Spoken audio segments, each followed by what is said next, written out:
পবিত্র আশুরা উপলক্ষে মিরপুর এলাকায় ব্যাপক জাঁকজমকপূর্ণ আয়োজন হয়েছে। আমি যদিও ভিডিওটা নিতে পারিনি, এখনও কিন্তু লোকজনের অনেক কোলাহল দেখা যাচ্ছে। এখানে একটা স্টেজ দেখা যাচ্ছে, ওই পাশে আরও কিছু মঞ্চ করা হয়েছে, সেখানে অনেক গান বাজনা, মানে ইসলামিক যে মহরমের যে গান হয়, আশুরার যে গান বাজনা সেগুলো, আর লোকজনের কিন্তু ব্যাপক সমাগম রাত 1টা। আর আমরা তো আছি মোটামুটি এখনও কথা চলছে, সাথে যে আরিফ এবং সাফায়েত আছে। এই সাফায়েত আছো? তোমরা তো একটা বাজে বাসা যাবে না, এটা কোনো কথা? কি ঘুম ঘুম ঘুম। এখানে কিন্তু আশুরা উপলক্ষে ওর বাবা বিশাল আয়োজন,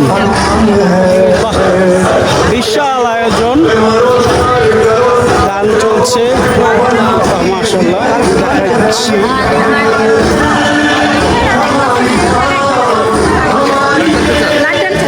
চমৎকার আয়োজন হচ্ছে, চমৎকার আয়োজন হয়েছে আশুরা উপলক্ষে, পবিত্র আশুরা উপলক্ষে।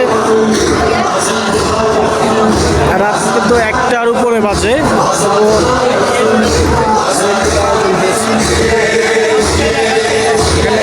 রাত্র 1টা বাজে, এখনো কিন্তু বাচ্চারা বড়রা সবাই কিন্তু আছে। ব্যাপক আয়োজন হয়েছে।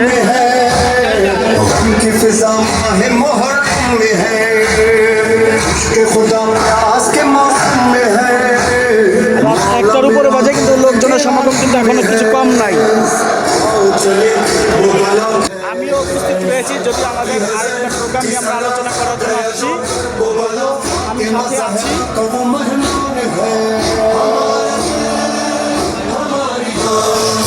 বিভিন্ন আলোকসজ্জা সাজানো হয়েছে,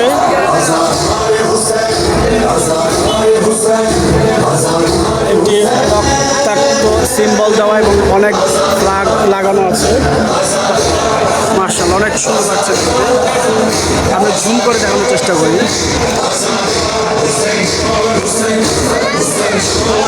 একেবারে রক্তিম বর্ণে সাজানো, ব্যাপক খাবারের আয়োজন রয়েছে।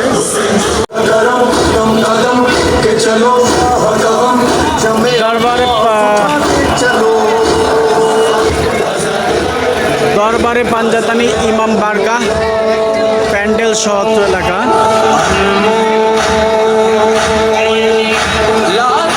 চমৎকারভাবে রক্তিম সাজে কিন্তু সাজানো হয়েছে। আপনারা জানেন মুসলমানদের ধর্মীয় উৎসবের মধ্যে আরেকটি, আসলে এটা উৎসব নয়, ধর্মীয় একটি বিষয় যা আশুরা।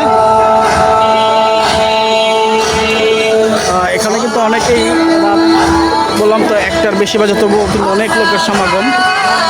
সুপ্রিয় দর্শক, আমি তারেক হোসেন বাপ্পি, আজ মিরপুর পল্লবী থেকে এই মুহূর্তে আশুরার যে আয়োজন করা হচ্ছে এই প্লেসটা থেকে আমি তারেক হোসেন বাপ্পি এখন রাত প্রায় 1:30 বাজে এখান থেকে বিদায় নিচ্ছি।